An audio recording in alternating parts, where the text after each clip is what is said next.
Hey everyone, and welcome to episode 8 of the For the Future podcast. In this episode, I chat with Tsepang Khoboko. She is the co founder of TAQA, an online library which aims to help young people build their skills and love for reading, particularly in their own mother tongue. Hope you enjoy. Okay, so thank you so much, Tsepang, for taking the time to come on my show today. I really appreciate it. It's a pleasure to be here, and thank you so much for inviting me. So, firstly, I just wanted to find out from you if you could tell the audience a bit about who you are and what is your story. Okay, that's a very big question, by the way. But I am Tsepang Khoboko. I'm a young woman, Wamosoto, born and bred in Valcom in the Free State.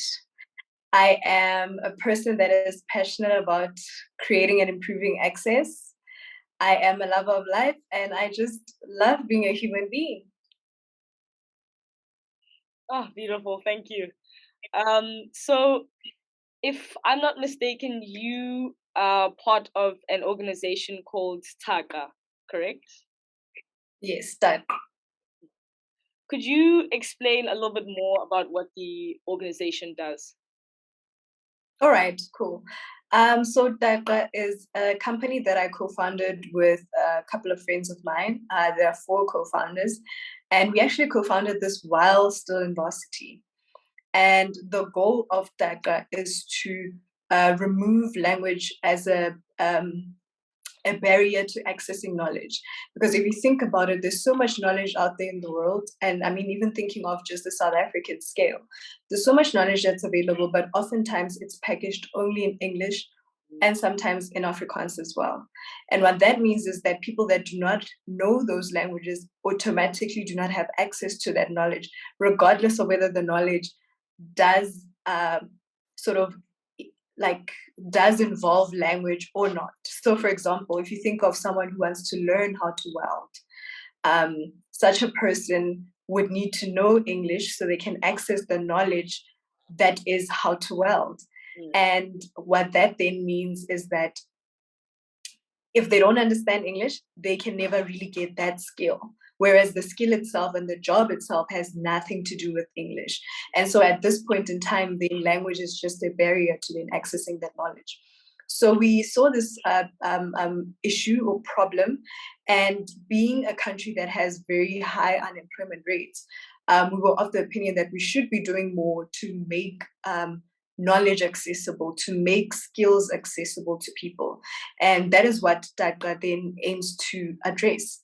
And initially, when the company started, we wanted to create a translation tool that would translate this knowledge into from the mainstream languages, English and Afrikaans, into indigenous South African languages. However, this was obviously a very big challenge, which I'll probably get into later on as we speak. But basically, translation technology is not very advanced, even for your Germans, your Mandarins, because of that human element that's necessary in translation technology. Yeah. You find that it is not quite advanced across the board. And it was then all the more difficult for African languages, for which in some subject matters have not been developed adequately. So if you think of trying to teach someone mechatronics in your home language, there are some terms that you might not have yet, terms that you might need to still create. And so because of that, obviously that was quite a big step for a startup company. And we were bootstrapping at the time. And so we then decided to then start by the smallest like viable product that we can find that still contributes to our main goal. And that's when we started putting together the children's digital library. And as you know, we are putting together a children's digital library that's got illustrations and an audio book and read along effect. So think of it as like a video storybook that kids can watch. And that's what we're currently doing. We've built the prototype now and we're about to launch our pilot phase. And through this, we hope to build it to create or include more content in future and eventually build towards our ultimate goal of removing of removing language as a barrier to access. So yeah, that is what TAQA is currently doing. And it's quite an exciting thing because I mean, if you think about the literacy rates in our country as well, the stats are quite like horrendous because 78% of grade fours, for example, don't read for meaning. And this means that as the children grow up and go into higher grades where they have to deal with complex subject matter, that becomes a challenge because perhaps they might not understand the matter, not because they can't comprehend the concept, but because their language use is something that they haven't mastered yet. And what we then found also is that if you learn first in your mother tongue and you learn how to read for meaning in your mother tongue, which is a language that most children are generally strong in or competent in from the early ages based on the fact that it is spoken at home. If you learn how to read for meaning in your mother tongue, you have a higher chance of picking up a second language quite easier, which means when you do go to school and you do learn English, then you get to pick up the language quite easier. You get to pick up the skill of reading for meaning easier as well because you've already mastered it in a language that you understood in the first place. And so yes, that's what TAQA is doing. Wow, no, that's incredible. It sounds like you guys are planning on doing some really incredible work. And I found it quite interesting and quite important that you mentioned, starting off with an idea and realizing the challenges around it and reframing it to kind of have I think you mentioned the sort of like the minimum viable product that can still solve the problem that you guys are wanting to solve. I think that's a really interesting aspect for us to learn from. Yes, and I mean that's what entrepreneurship is all about, right? Yeah. Yeah. Of course. So you managed to you got a degree in chemical engineering whilst you were studying. So I just wanted to find out from you what inspired you to go into social entrepreneurship and try and solve a problem in South Africa and in Africa rather than say, taking your degree and going to Europe and just working and making a bunch of money and that being your career. Okay, so firstly, for me to even pick that career path was because I was passionate about access. So as much as at the time, I obviously hadn't necessarily been able to frame it in that way, but I definitely think that looking back, I can identify that this is something that I've always been passionate about. Because essentially, I was busy I entered a competition. I had to write like an essay about the beneficiation of materials in the SADC region and how we can actually try to benefit more from that. And what I realized while I was doing my investigation for this, because obviously it was quite a big topic for someone who's in high school, so I had to do a lot of research. I found that we actually do make a loss every year as countries of the SADC region, as African countries as a whole, actually. We make a loss every year exporting raw materials and importing refined goods. Yeah. And it didn't make sense to me. And of course, some of these policies are based or were formulated historically when a lot of Africa was still very much oppressed, legally speaking, and so some of these policies just carry through. And that is why I feel a lot of African countries are still under this kind of setup where we are set up to make a loss. And so that did not make sense to me. And I thought to myself, what job can I put myself in that will allow me to address this problem? And at the time, I was doing a lot of research around careers and what it is that I could do and all of that. And then I came across chemical engineering as a career. And what struck me the most was the sheer amount of things or sort of career paths you could branch into with the degree. And one of the things I identified was that, if I can get into a job that works specifically in the secondary sector, because essentially that's the problem I wanted to solve. I wanted to introduce more of the secondary sector in our African country so that we can process the raw materials ourselves and then sell them as tertiary products and not just as the raw materials. I was like, okay, maybe I should find a job where I can do that.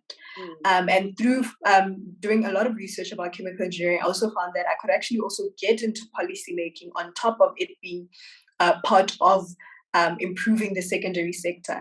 And so that's how I ended up choosing my career. I thought I want to get into policy making and I want to be to work in an industrial type of area that works to refine raw materials into final products that can be of higher value than the raw materials could ever be.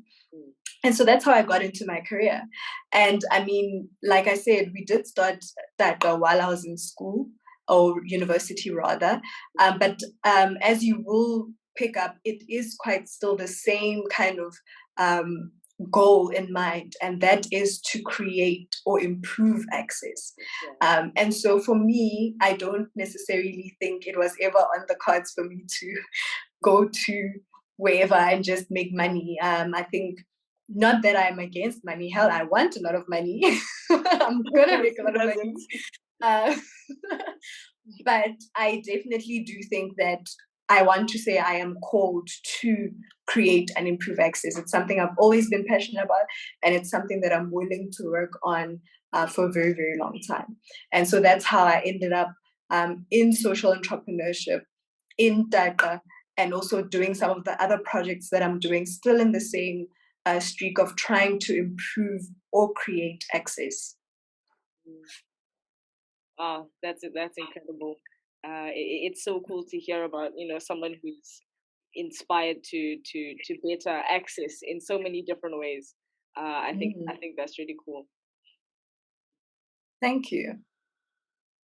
So you obviously TAQA's focus is mainly on literacy and education. So of all the issues that you and your co-founders wanted to try and solve or that you could have solved in South Africa, what made you decide to go for education and literacy in particular? So why we specifically went for education is that it's quite it's one of the few scalable ways to grow a community, to grow an economy. Because if you think about it, you transfer a set of skills to someone, and that can result in them building a career for themselves, providing for themselves, for their families. It's something that is easily scalable as far as creating access, because it in itself births access to more things. And so for us, it was very important to unlock those doors to education specifically, or to knowledge specifically, because of the sheer amount of things you can achieve when you have knowledge. And this is regardless of how it's packaged, whether it's going to school or reading a book or learning something from a brochure you find. Really, the knowledge that you can gain from any source that you come across, it can be so valuable and so scalable in terms of its value and what it then yields for the person who has acquired this knowledge. And so for us, it was almost the obvious thing to do, to create access in this manner. Yeah, no, that definitely makes a lot of sense. Yeah. So you guys have been working in this organization for quite a while. So I wanted to find out what is one of your most positive memories or experiences in working in this organization? Wow. Where do I start? I think firstly, just 4 people coming together and understanding and sharing a vision. I think that for me has always been something that I've valued quite a lot, because you find that it's not very easy for a whole bunch of people to work towards one goal over a long period of time. And it has been long. I mean, we started conversations around TAQA in 2017. we registered the company in 2018. And all four of us have been laboring towards this goal that we believe in since then. And for me, I think that has been my biggest, or the thing I value the most from this journey, is really the fact that all four of us have been able to sort of get married to this vision and commit to work on it going forward. And then I think, of course, once our first grant was approved, that was definitely a highlight, because it's to show that, hey, this vision that we've been working on, because for a very long time it seemed like we were the only ones that kind of got it, especially when we were still pitching the first idea, because everyone just got so much money, like such a small company, it's a small startup, you don't have skills in this area. There was a lot of sort of stumbling blocks that people saw when we saw the sort of the end goal. And so for a very long time, it did seem like we were only seeing this vision alone, and we would do so for a very long time. So when we got our first grant funding from the Ellen Gray Orbis Foundation, shout out, we were very excited. And I think for me, it was also quite a pivotal moment, because it was, I want to say, almost an affirmation that we were on the right track, that what we're working on makes sense, and that what we're working on, there's value in it. And because, when you start something, you can quickly become attached to it. And so when people are telling you, or advising you, or trying to guide you, sometimes you may not necessarily heed to their guidance, or hear when they say this is too far-fetched. So it could be that, one, you're really passionate and you stick into your guns, or two, you are just super attached to the idea because it's kind of like your baby now, you've been working on it for a very long time, and you just don't want to let go, even though it doesn't make sense to still pursue it. And so when we got our first grant funding, definitely it was an affirmation that we are on the right track, and we should carry on working towards this. And I think just every day then, just to wrap up, every day of us working towards this, for me, is once again, I think, a highlight, because like I said, we started in 2017, and it's 5 years later, and we're still passionate about what we want, and we are now crushing some of our goals that we've always had, and getting in front of audiences that we've never had. And so it's just, things seem to be opening up, and I think it will forever be pivotal moments, or important moments for me, or moments that stand out for me. So it's been quite a journey, so it's not very easy to pick one moment that is my favorite, but Oh, that's incredible, and it's really good to hear that you've been able to see some real progress in starting this. Yeah. I'm also glad we have been able to see progress. Yeah. So the next thing that I wanted to find out from you is, if I am a young person who sees a problem, whether it's in their community or in the country, or even in the continent at large, if I'm a young person who sees a problem that I want to solve, or that I want to pursue solving, what advice would you have for me, or where do you think one should start? I would literally just say go for it. I mean, it sounds like it's not much of an advice or a valuable piece of knowledge to share, but so many people really just fail at that very one thing, which is the beginning of things, and that is just to start. And I think that is really one thing I'd definitely tell the person, because so many things that will be of help to you, and so many resources that will come to you along the journey as you go, will probably only avail themselves as you're already on the journey. And so the whole thing of just waiting until you have the perfect whatever, or waiting until you are at a certain place, or waiting until the moment is just right, waiting until you have all the resources possible, I think is the killer of many dreams, the killer of, or the reason why a lot of goals are not pursued. And so for me, I think, especially if you've seen a problem, that for me is already a step in the right direction. It means you already have the right mindset of not just seeing problems, but also thinking of the fact that actually this can be solved. And once you are on that path, I feel like just go for it, start. There's always someone somewhere out there who can help you. There are resources all over us.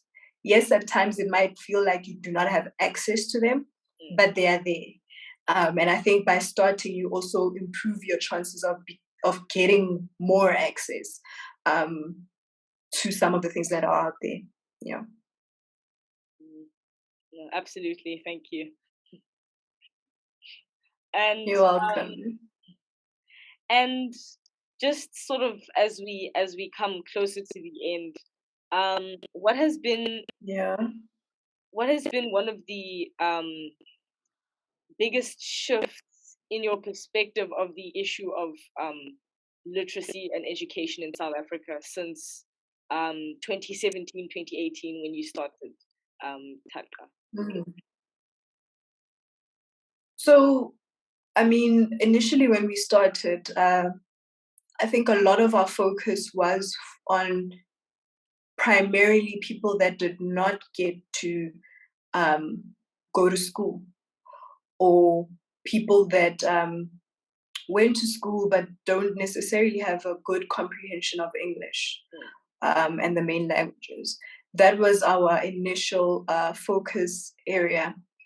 However, as we were progressing and as we saw and did a lot of research in the education sector, in the literacy aspect of things, of where the country is, you get to realize that even people that go to school, a lot of people leave school not necessarily knowing how to read for meaning.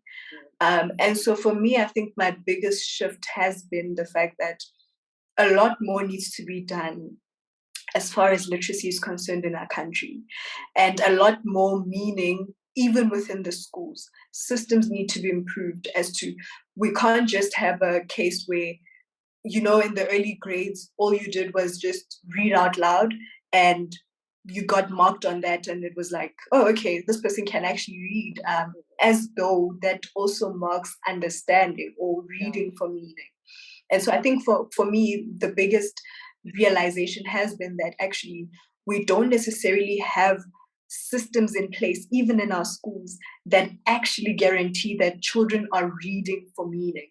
And I mean, outside of when you now then get into grade 4 and you're now reading a lot of subject matter and are expected to write tests and exams on it, that's the only part where I think it starts being about reading for meaning.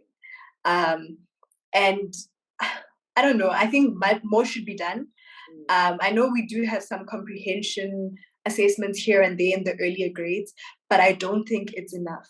I don't think it's as in-depth as it should be, considering how big a problem we're currently dealing with.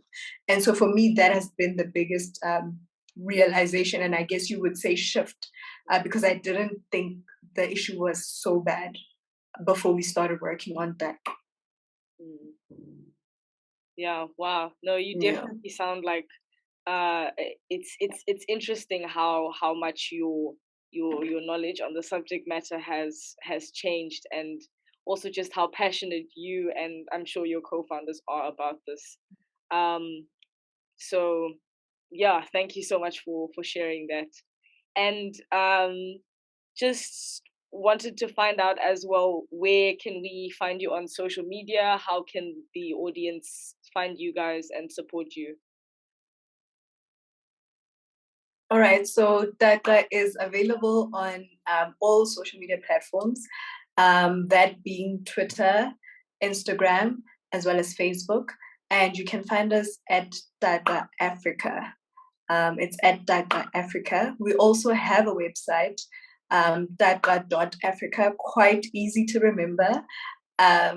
So yeah, we do have a website, and we also share a lot of audiobooks there as well for free that people can access and use for their children. So outside of what we are building, which is our digital library, we also have partnered up with Nali Bali, which is a a nonprofit organization that also deals in the same space that we are in, and that is the space of literacy and getting more people to read. And so we partnered with them, and we do share some of their stories through our podcast as well. And you can find that on our website. So yes, that's where you can find us. Yeah, thank you so much. And lastly, a question that I ask every person who comes onto this podcast: if you knew that every young African was listening to this right now, what would you want to say to them? I would want to tell them that they are incredibly powerful, more powerful than they can ever imagine. And all they really just need to do is find what their calling is, find what they are passionate about, find what it is that gets them going, and really just pursue that with all their might. I believe that all of us do have a place in the world, do have something that we're passionate about.